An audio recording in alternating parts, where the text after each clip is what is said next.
Hello, ladies and gentlemen. Welcome back. Let me put this a little closer. I'm Matt, and I'm blurry because this webcam sucks, and that's the entire point of what we're doing here. We're going to be showing you more of Shift the Game. So let's just hop right into it because really, I got nothing special to say about me.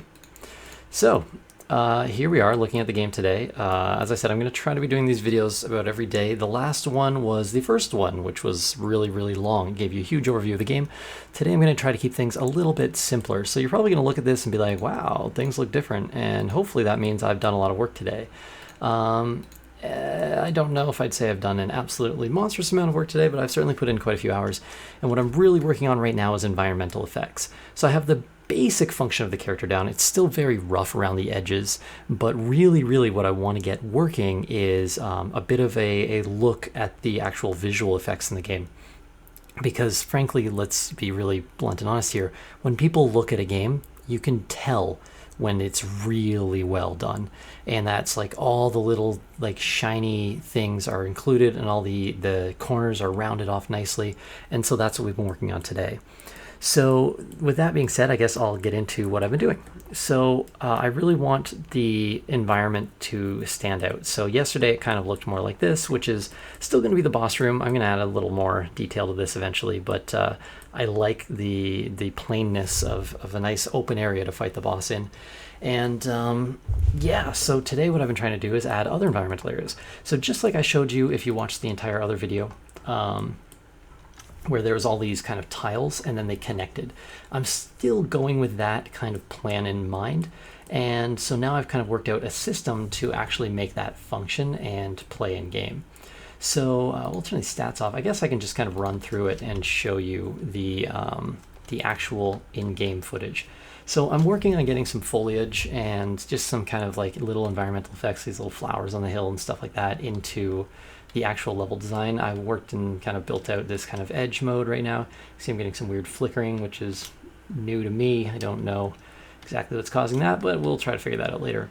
So anyways, Norbert is still Norbert. Nothing really has changed about him. I was playing around with like a concept of putting gravity in the game, but I think adding a y-axis would just be negative. So he's currently kind of a little glitchy when he runs into terrain, but I don't know, it's kind of a solo project, so I'm not that concerned about that kind of stuff. And actually when he does his little hop, his collider stays on the ground, so there's no real issues with that. So what I got today is an asset created by another developer for terrain creation and kind of general environment creation, which has been really wonderful to work with. It's a tool. I mean, if you think about game development on a AAA set, what they have is actually they have tool developers. These people just create tools so that the other devs can use these tools to speed up the process. And that's kind of what I've picked up today. So it came with a couple of tree assets and things like that, which I did not have to make myself, thankfully, because they are gorgeous, and a lot of cool little scripts like a wind effect generator. So as I showed you the other day, I think I created my own kind of little shifty effect on these static trees that I was given, but these just look so much better. So this is definitely going to be fitting the art style a little bit better. I kind of dislike that you completely kind of lose sight of the character for a second here, but it kind of also gives it some depth, so we'll see. I might just end up switching this tree or like kind of giving more space so you always have some vision of him. But really, what I'm thinking for a design perspective is if, as long as there's no enemy fight right here and you're just kind of observing the beautiful atmosphere, it might not be so bad. So if I was going to put an enemy spawner, I'd probably put it somewhere around here. So if you choose to fight behind the trees, that's your prerogative, but I'm not going to kind of force that on the player. So as you can see, we've got a little waterfall going on here. We've got a nice little cliff side that I made today, a little bit of patchy grass going on the ground. It doesn't look so great, but if we put actual grass on top of that, I'm having some issue with, I think the LOD textures are loading incorrectly or something. I'm just getting black grass right now, so I'm trying to work on that and figure that out. And yeah, I've put a little foliage up with these trees, and there's a couple little particle effects. You can probably very slightly see these leaves falling. Now because I'm using an isometric camera, that pretty much breaks everything everybody makes, so you can see this weird lighting effect happening with a lot of these. I think that's because the LODs are loading in the far version of them, and then they're actually kind of updating to the close version. So I need to try to figure out, I guess, a bit of a fix to that. And then back here, it's a little hard to tell what's going on with the terrain. So yeah, these trees are fantastic, but they're just a little bit obstructive once in a while. So I need to kind of find a balance in that. These ones are great because they're nice and out of the way. Yeah, so this is the current environment that I've been building out. And then once I get maybe 2 or 3 of these squares done, and I'm thinking like, yeah, they look nice. I mean, each one will probably take me multiple days of work. This one's not even remotely close to done, but I try to make one of these every day. So there's a little piece of me that says, don't show anything until it's completely done and ready. But at the same time, like, that's kind of not the point of game dev ride along. You should see the rough version of things. So the other thing I'm working on too is, oh wow, does that feel slower? Is that, am I crazy? That just looks slower because of what he's hitting for terrain, I guess. Yeah, so the other thing I'm trying to work on here is a bit of a merging effect. So you can see these colors are totally different because this is painting onto a terrain object, which has a modifiable mesh, which we can put these little mountains into and stuff like that. And also this is a different sand texture, so we're trying to kind of merge in between these. I think this effect doesn't look too bad as long as this room also matched the color. And then the edge pieces are another different material type, so you can see I can kind of walk off of that right now, but I do actually have walls built into the rest of this level. Oh, that's why I'm slowing down. I'm hitting some sort of, let's check that really quickly. Norbert, where are you?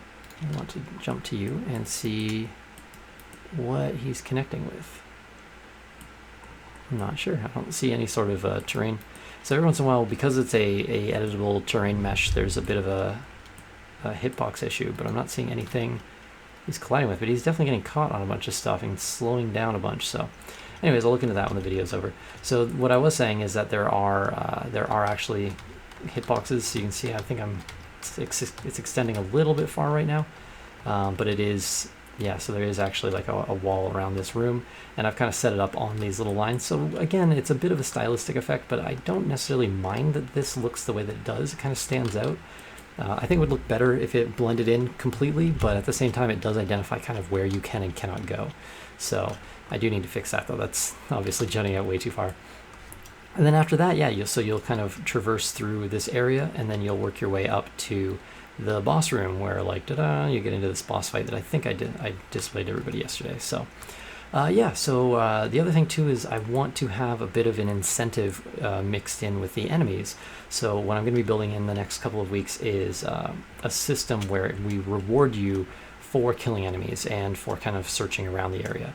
So this could have potential spawns in this region where maybe a chest could pop up here or something, and then maybe you can only open those if you have enough, say, like essence or some sort of value collected from the enemies. So it entices you to fight the enemies and not just run past them, because I'm going to set some sort of flag where if boss engaged, enemies back off, or maybe just like they won't leave. Probably they just won't leave their terrain area. So this will be as far as they'll chase you, and then they'll just turn around. So yeah, that's a lot of scripting that'll happen in the future. But yeah, so anyways, this is the environment that I built today, and I expect over the next couple of days it's going to look relatively the same, but just a little bit nicer every day. So this is like the big piece, so it looks really cool. Got lots of work done in one day, and then all the little stuff takes like just forever. So expect this to be a little slower tomorrow. Yeah, so anyways, that's that. That's kind of what I've designed and built, and I'm going to try to fix this little weird hitbox collision issue right now. So I will see you guys later. Thanks for watching, and yeah, if you find this interesting, please subscribe, follow along. I'm going to keep making videos showing off the game development process. Oh, sorry, before I go, a little longer video. I thought it might be kind of cool to see how this works. So what I did over here is I built, or just how I guess terrain tools can work, so if you've never used them before. So what I did is I have all these materials and textures that I built into the game earlier. So for example, like a cobblestone pattern that you can attach to something. So if you just insert an empty object into a scene, like a cube, and you jump to it, you can take these materials that I've put together, and I'm slowly just kind of building a nice little database of materials, but I can just drop that on. You get like a little cobblestone thing. It might look better if this is, say, like a sphere. There, so you kind of see like how that cool little texture can work. So what we can do with that is I've made a base terrain to kind of just have a little test mode. So what we can do with this is we have all these painting options, and this is why it makes terrain design so much faster, because now we can just take this tileable texture. Actually, our opacity is not set to full there, so let's go over that again. And now we can just paint on, and it just becomes cobblestone, and it's literally that easy. The other cool thing is, because there is height adjustment values, I believe this one's set to 0, so we could just take that, and now we have like a raised cobblestone area, and then we can even just kind of smooth that out and kind of create a bit of a a cobblestone path. So you can see just how quick and easily you can actually create some pretty cool looking environments. So yeah, if you take a tileable brush, you should be able to do that with pretty much everything. So this is showing just a few of the different materials that I've created. And yeah, so that's how the terrain generation goes over there. So you can see why it's starting to get a little faster for me. But yeah, it's still quite a doozy to make it actually really look good and polished. So second time, gonna end the video. If you guys like this, please follow along. And yeah, this is Shift, and I'll be popping out hopefully a video every day. Catch you guys later, and here, let me say bye properly. See you around.